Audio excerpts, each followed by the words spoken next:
Boa noite, pessoal. Eu quero agradecer a organização da Fliporto. E eu escolhi hoje me apresentar aqui lendo, basicamente lendo trechos de 3 livros meus que eu vou anunciar assim que eu começar a leitura de cada um. Então, eu vou começar a ler trechos de Lorde.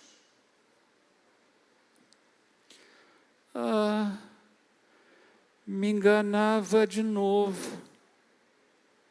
O fato é que eu perdia a direção. Caminhava atabalhoado, a esmo, até dar nas margens do Tâmisa que eu encontrava pela primeira vez. Não havia muita gente por suas bordas e o frio doía nos ossos. Eu era aquele homem que almejava ser alguém que um policial poderia surpreender dormindo enregelado pelas ruas.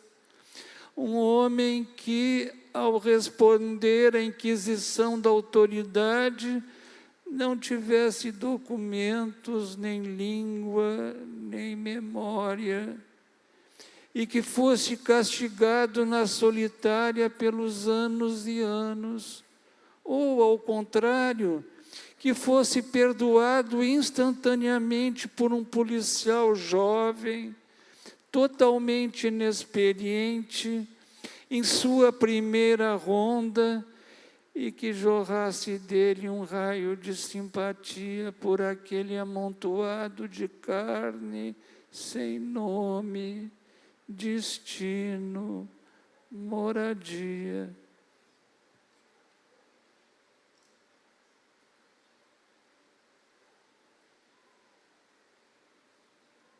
Fui subindo os degraus, trôpego, sem saber que medidas o inglês iria tomar quando me tivesse muito perto. Será que me levaria de volta ao hospital, me poria na cama ou me jogaria na cara a minha expulsão do plano? Quase caí da escada. Agarrei-me a seus sapatos sujos da umidade de Londres, como um soldado ferido se agarraria ao tronco de uma árvore para poder se levantar e continuar ardendo na batalha. Aquele inglês mudara definitivamente a minha vida e eu deixaria isso claro o suficiente para ele a cada minuto do que me sobrasse de existência. Iria me dedicar ainda mais a seu plano. Estávamos na mesma armada, e tanto fazia que essa armada me obrigasse a renegar tudo que até ali eu tentara ser. Nome, nacionalidade, cor, religião. Indiferente compor com os novos elementos de cidadania um sentido ou não. Eu era o clássico indivíduo que havia muito não tinha mais nada a perder. Com uma migalha seria um rei. Alguém dormia por mim lá no hospital. A essas alturas eu já não sabia se acordaria. Contava apenas comigo mesmo ali, gadanhando os sapatos sujos do inglês. Ele se afastou. Eu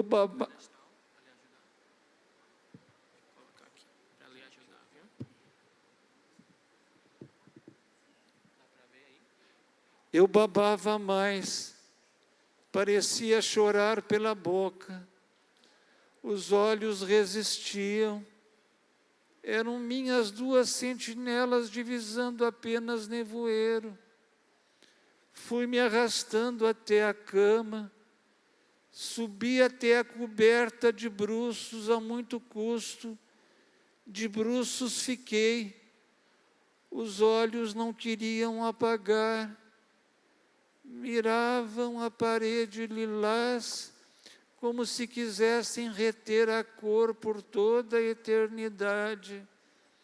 Senti um peso quente descendo sobre meu corpo, até se fixar ardente e eu adormecer. Diria que adormeci porque de fato perdi a lucidez. É como se uma engenharia de ideias, lembranças e até sonhos ruísse sobre a cama. Ao certo, não poderia chamar aquilo de sono.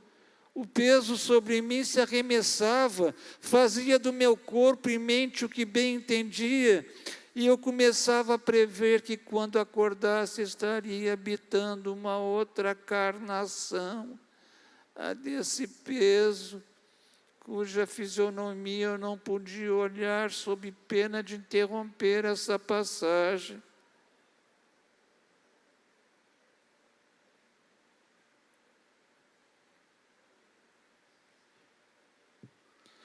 Apertei a campainha, alguns segundos, e ele me abriu a porta. De fato, sorríamos como se estivéssemos havia muito esperando por aquele encontro. Ele parecia assim regular comigo em idade. A primeira impressão, homem vital, não como eu, dado à melancolia. Trouxe-me à cozinha. Tinha chegado fazia pouco do velho mercado que eu descobrira fazendo hora para a visita. Queria dar uma organização nas verduras e legumes. Depois abriu várias latas de chá, pediu que eu cheirasse para escolher o melhor para tomarmos enquanto conversávamos. Ah, suspirei. É este vem daqueles campos em que nunca pisamos. Ele perguntou se eu não queria ir para a Índia em sua companhia, havia voos baratos. Podia deixar por menos se eu preferisse, Palermo, por que não Sicília? Com ele eu já queria ir para o inferno, pois tiraríamos dele e tudo mais um gosto que aquele chá prometia pelo aroma. Como pessoas como nós dois, maduros em extremes, quase a ponto de cairmos do galho, poderíamos nos encontrar no paraíso, aqui. Sentamos na sala a beber daquele chá. Quase não podíamos mais em nosso contentamento. Abri o casaco, tirei o cachecol, o boné. Se me deixassem, ficaria nu. A calefação na medida, para não nos desmentir a sensação de paraíso. Vi os meus livros enfileirados num lugar bem à mão. Esfriei. Mark disse que soubera do meu convite a Londres por um conhecido, mas que agora precisava tomar um banho. Que eu viesse também ao banheiro para continuarmos a prosa. Não, Mark não era um homem simplesmente benevolente. Agora ia tomar banho, e eu ficaria olhando sua lição de asseio, ou de qualquer outra coisa sentado no vaso, verificando que o seu corpo ainda estava em forma. Enquanto ele ia se despindo, eu constatava meio em euforia, como se enfim me permitisse um espelho e me visse a mim próprio.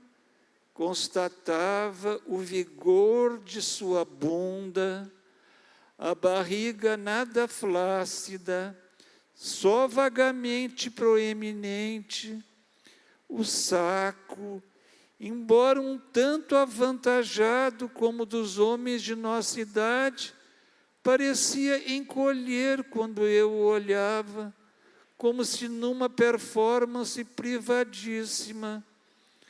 Eu traria as verduras e os legumes da cozinha para o banheiro, a compor a cena daquele despir-se interminável de um homem da minha idade. Eu o fotografaria rodeado de legumes antes de entrar no banho, durante a chuveirada, depois a se secar, sempre com cenouras, beterrabas em volta. Folhas de louro o coroariam como imperador de Londres, com a tarde lá fora, nublada e gelada. Eu começava a achar que ficar em Londres, vendo aquele homem se despir, me afastaria de sofrer.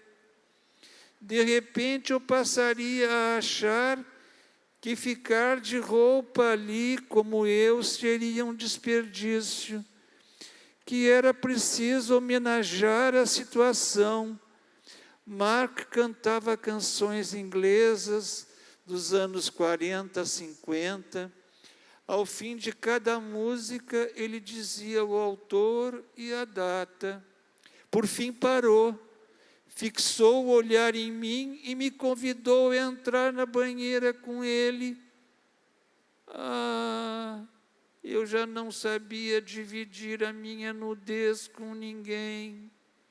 Foi o que eu disse. Fui me encolhendo quase até a posição circular. E depois de anos, tantos que eu lembrasse, chorei. Não deu outra. Com o rosto metido entre as pernas, senti as minhas calças úmidas de lágrimas.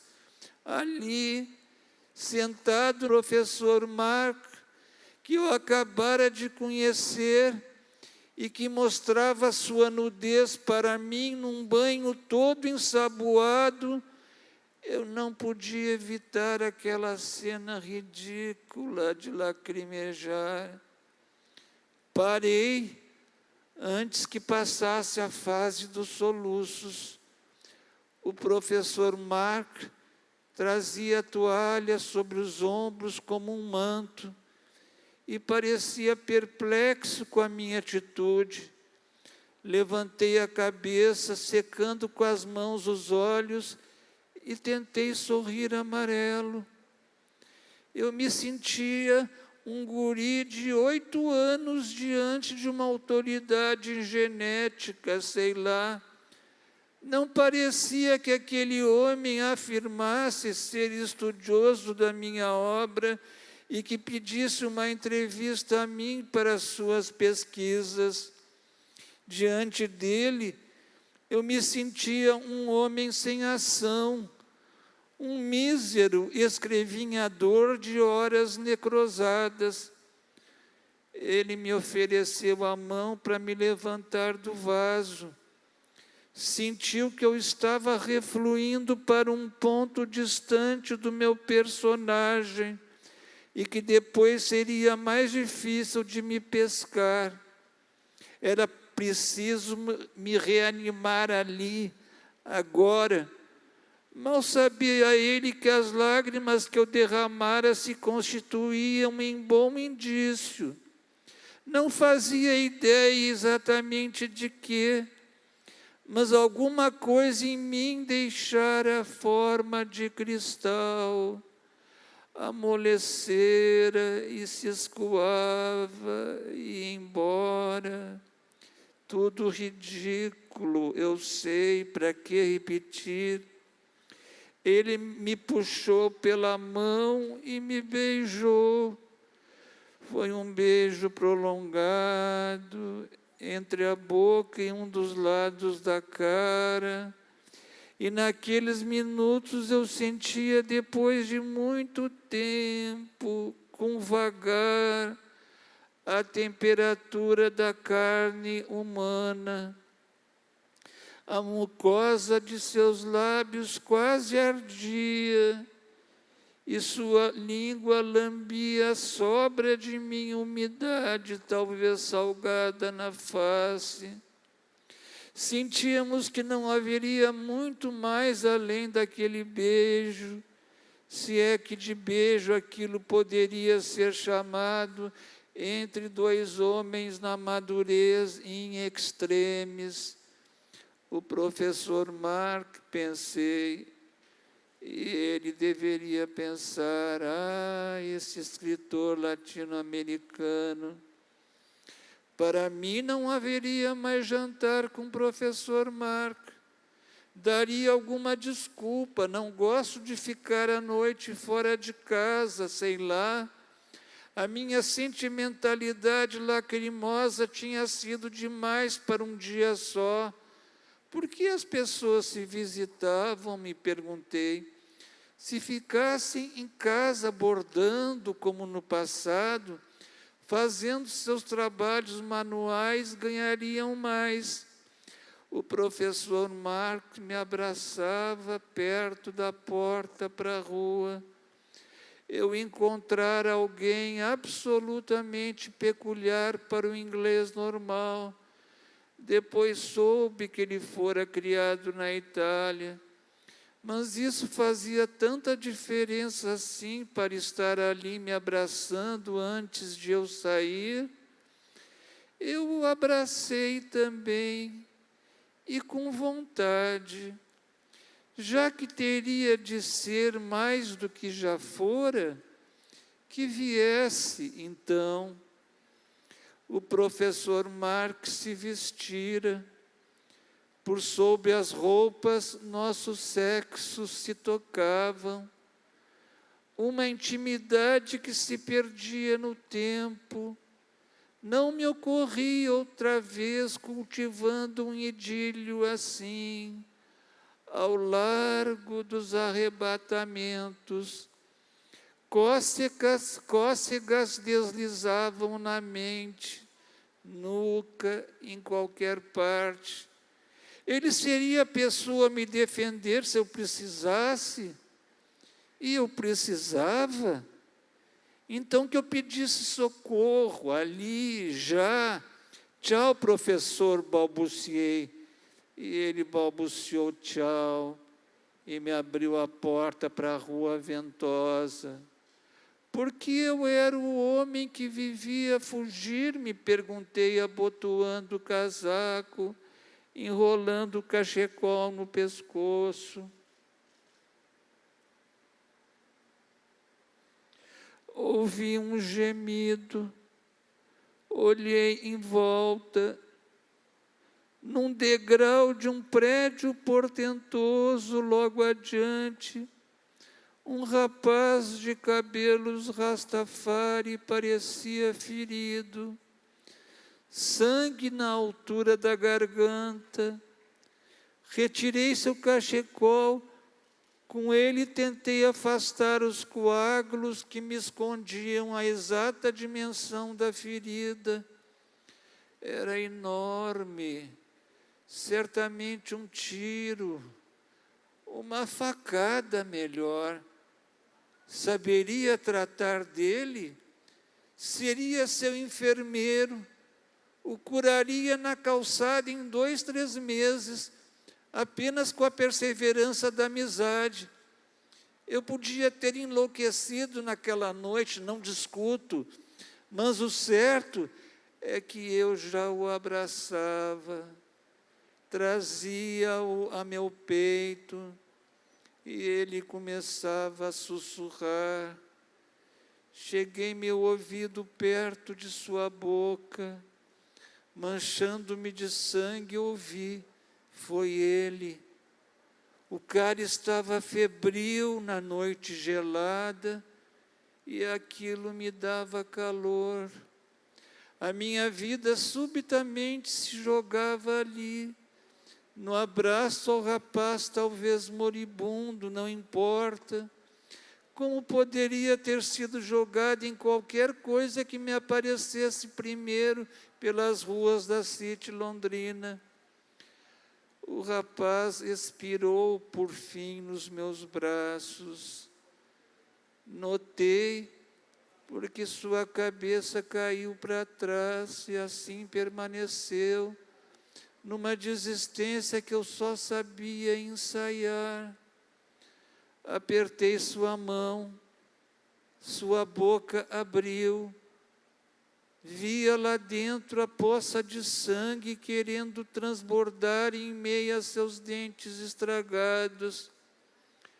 Aquela morte, em algum momento, em algum canto do meu cérebro, me deu uma tremenda satisfação. Alguém não tinha medo de ir até o fim, de fazer pelos outros o que todos procuravam evitar. Se eu pudesse segui-lo, mas não tinha sobravura, me faltava tudo para consumar também. Desse abraço eu estava precisando aquele dia. Não voltaria para o apartamento em Hackney. Eu ia resistir pelas ruas de Londres, até que também pudesse triunfar. Escuta, eu não era o touro. Apoiei a cabeça do rapaz sobre as minhas pernas. Ouvi a sirene de um carro de polícia. Gemi que os tiras não viessem para as cercanias. A poça de sangue começava a transbordar. A sirene foi sumindo por ali. Deitei um morto no degrau, escondi a mancha de sangue do meu cachecol, enrolei-o pelo pescoço afora e continuei a andar. Atravessei bairros, sorria para alguns passantes, para que não desconfiassem do drama que eu trazia no cachecol. Não conseguia, por enquanto, jogá-lo fora, como se num futuro eu pudesse ainda testemunhar que não era tão covarde, que eu levava um pouco da matéria ainda quente do morto comigo, que eu não o tinha abandonado por inteiro. Sorria às vezes com esgar doentio, para me discriminar mais um tanto.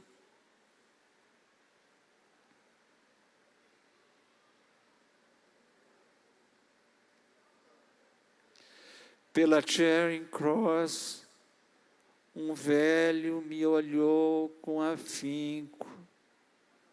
Por que não dormir num desses hotéis aí com esse velho e ter uma noite para pensar deitado numa cama, mais umas horas? Claro, com ele pagando, serei bem claro de início, tantos pounds. Quer? Poderia sim comprar a passagem de trem, quem sabe? Parei fingindo que admirava alguns postais de Londres.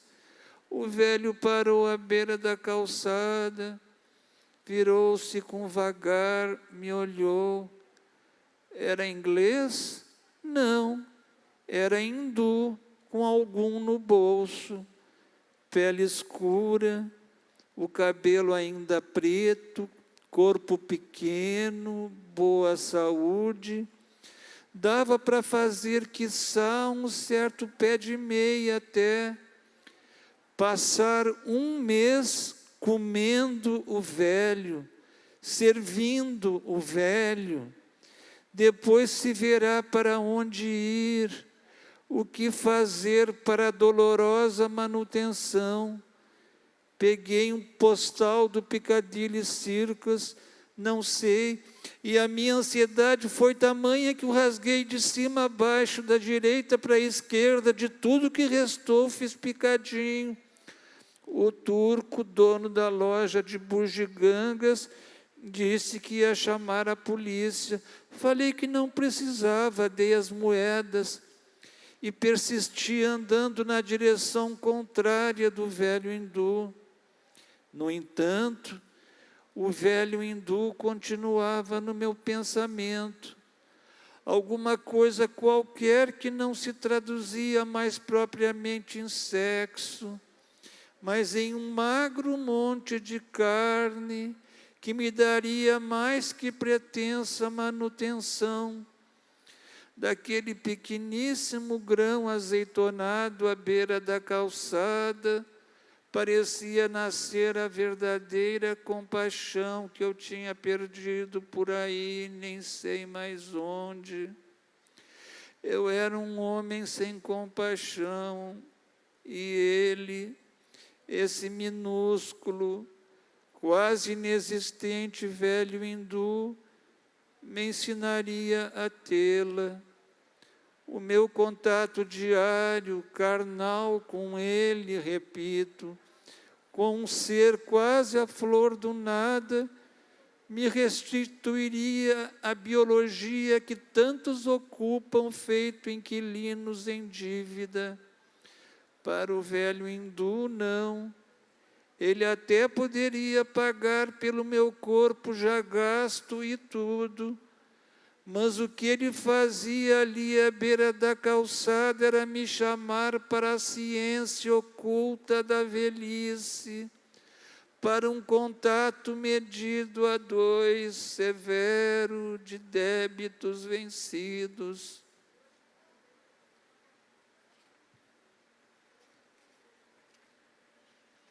Muitos passageiros caminhavam apressados pela estação, e eu escolhi um.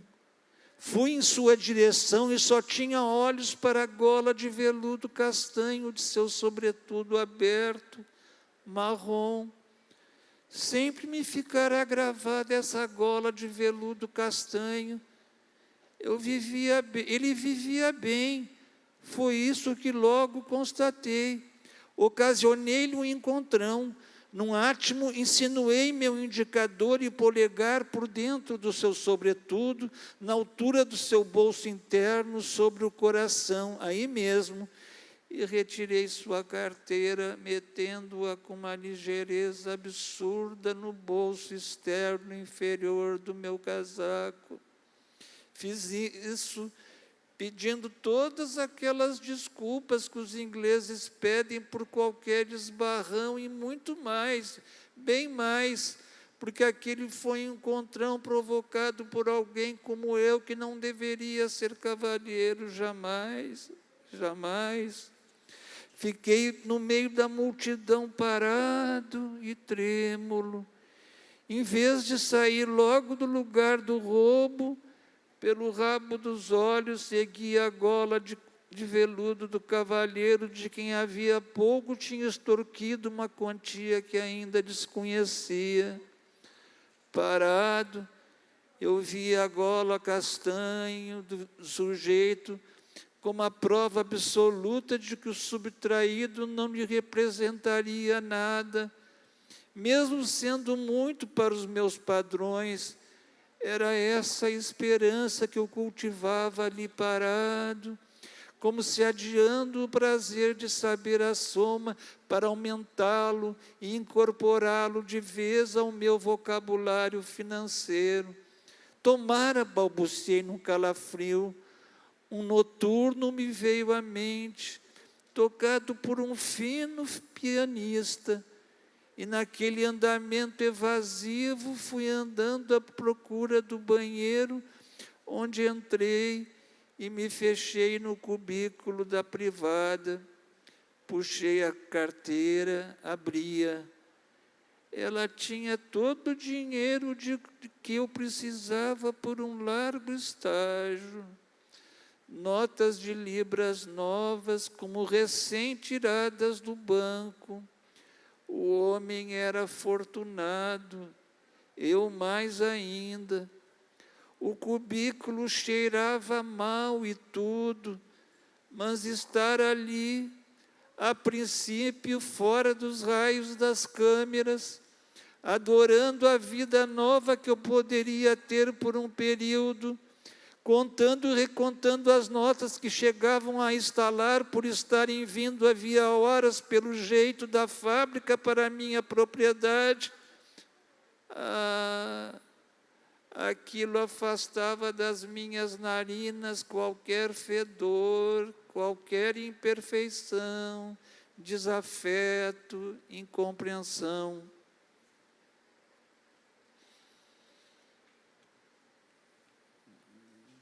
Eu vou ler agora um trecho, pequeno trecho do romance Acenos e Afagos. Levo o filho adolescente à piscina do União, na Quintino, onde ele treina. Entro no clube, ele desaparece, certamente a se dirigir para o vestiário. Nunca o vi nu depois de crescido. A rapaziada treina os mais variados nados. Sento na arquibancada e não quero ser visto por ninguém. Quero ser esse homem aqui, escondido nessa sombra da marquise, enquanto o sol intensifica sua luz já estonteante, perto que é do meio-dia. Não tenho feito nada por ninguém, nem por mim próprio. Sou apenas mais um na sombra. Meu filho nada borboleta. Sim, nunca o vi nu. Ele nada borboleta com seu belo físico, de verdadeira fibra atlética. À noite, vou bater no quarto dele, pedir que me conte o que anda lendo. Por enquanto, ele nada borboleta com seu tórax de cinema. Quando volto ao vestiário, vou atrás. Ele se seca, nu. Olho a sua nudez e penso que eu sou um dos responsáveis por ela. Ele é um homem e eu devo tirar os olhos do seu corpo e lhe falar com a voz de pai. No entanto, ele é tão belo que nem ouso acreditar. Cheio de disfarces, encosto meu olhar em seu tronco, ando por sua barriga, desço mais, o pau circuncidado, encosto agora o olhar em suas pernas musculosas, em seus pés de dedos meio murchos devido à água da piscina. Volto a subir pelo mesmo corpo, subo mais, quando ouço a sua voz exclamar: Pai, parece ter me perguntado algo que prefiro não entender. Ele é simplesmente ele, e eu o amo como talvez nunca consegui amar ninguém. Pai, ele repete. Digo sim, sou o teu pai. Ele já estava vestido, cabelo lambido, molhado. Nunca soube se secar direito. Guri estabanado. Pensei em lhe fazer um agrado, até mais que um agrado, um afago destemido, embora sempre sóbrio, ou só um aceno. Mas não havia mais como. Isso deveria ter sido feito na infância dele. Pelo jeito, eu tinha previsto certo. Nós dois nos afastaríamos um do outro, com esmero.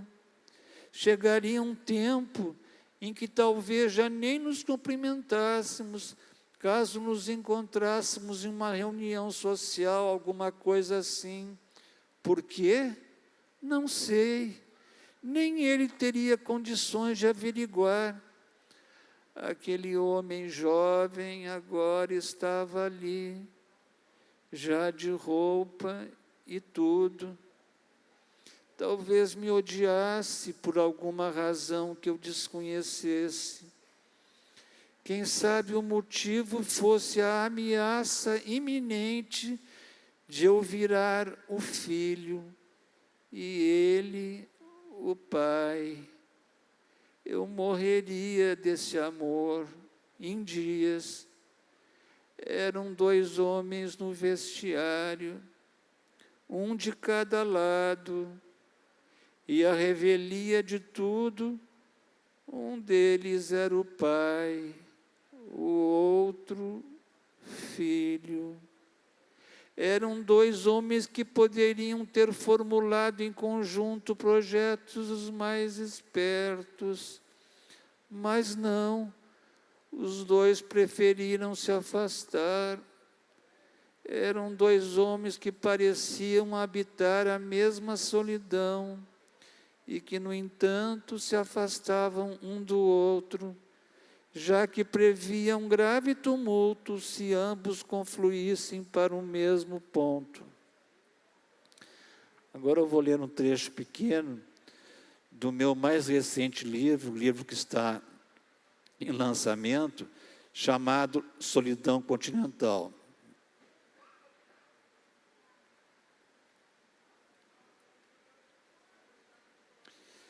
Entre mim e aquele cenário da Oswaldo Aranha, havia como uma mucosa transparente doendo se eu tocasse. Não era possível vislumbrar aquele cenário com isenção. Uma menininha, filha de mendigos acampados ali embaixo, me olhou com uma expressão indefinida. Eu parecia lhe causar uma estranha atração.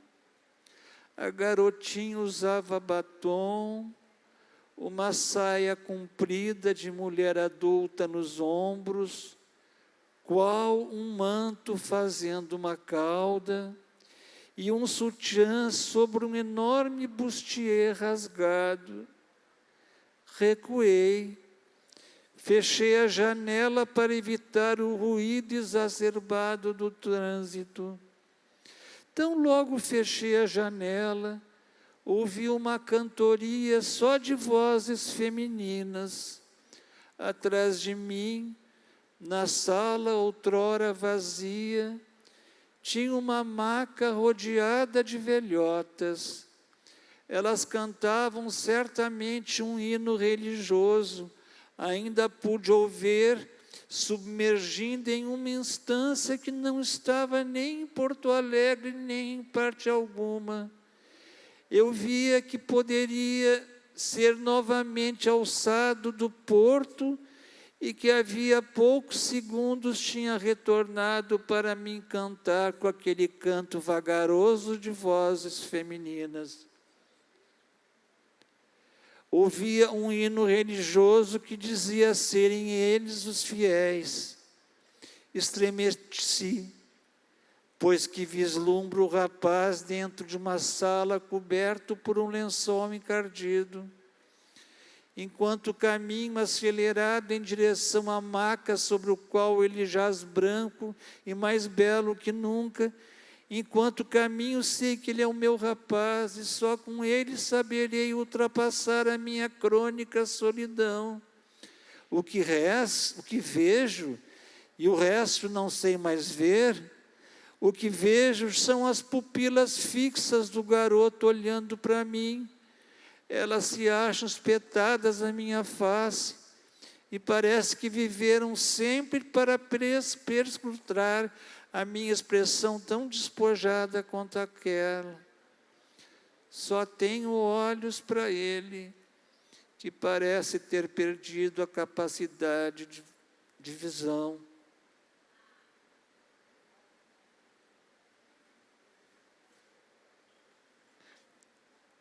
Imagino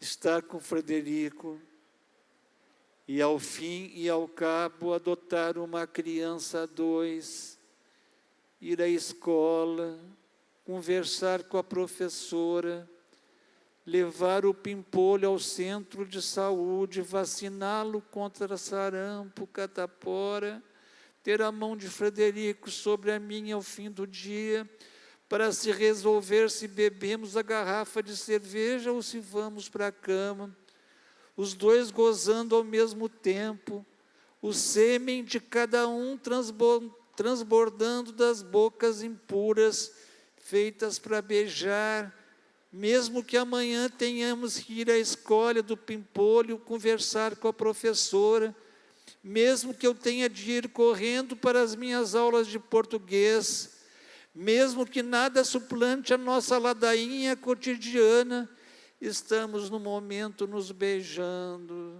somos eunucos, transamos apenas com nossas bocas, e tudo será laço logo mais, adormecemos, ressonamos, morremos por algumas horas. Era isso que eu queria ler. Parece que